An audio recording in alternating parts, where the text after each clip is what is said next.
नमस्कार जुले सलाम दोस्तों।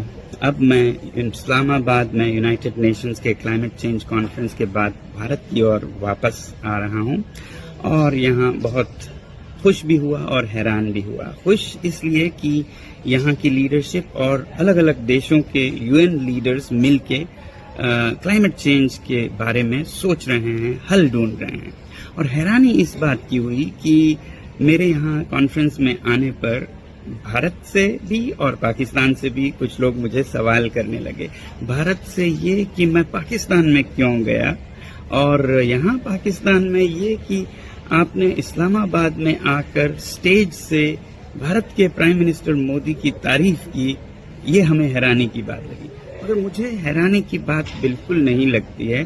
पहली बात तो पाकिस्तान क्यों आया, क्योंकि पर्यावरण को कोई सीमाएं नहीं होती हैं।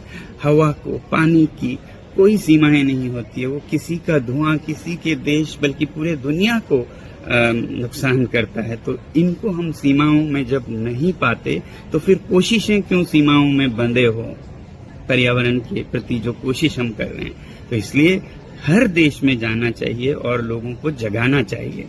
दूसरी तरफ यहाँ आकर मैंने प्रधानमंत्री मोदी के पहल को क्यों सराहा, क्यों तारीफ की।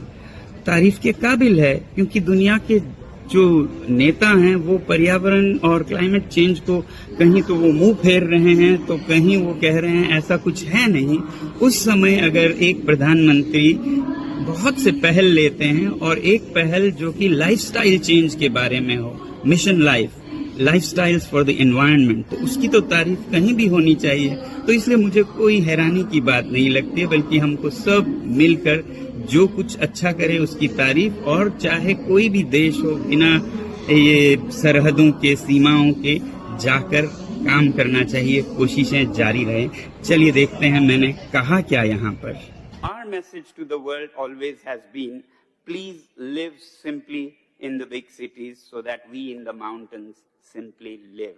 And this message needs to reach the whole world, and I'm so happy that media and leadership have a great role to play. And in Pakistan, I see Dawn Media is taking that responsibility as a champion of environment. I wish all countries, and in my country, a media house really takes this responsibility like here. Similarly, leadership has to take charge, world leaders.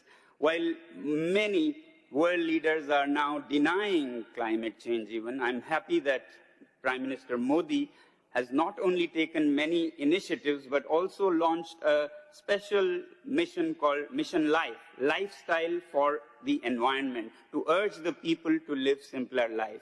This kind of initiative we expect from leadership, from media, from celebrities all, so that we later, have a safer place to live in the mountains. Finally, I want to congratulate and thank UN for declaring 2025 as the UN Year of Glacial Preservation. That's an amazing initiative like this. So with such initiatives, I have some hope that we still will live, survive, and perhaps thrive in the mountains. Thank you.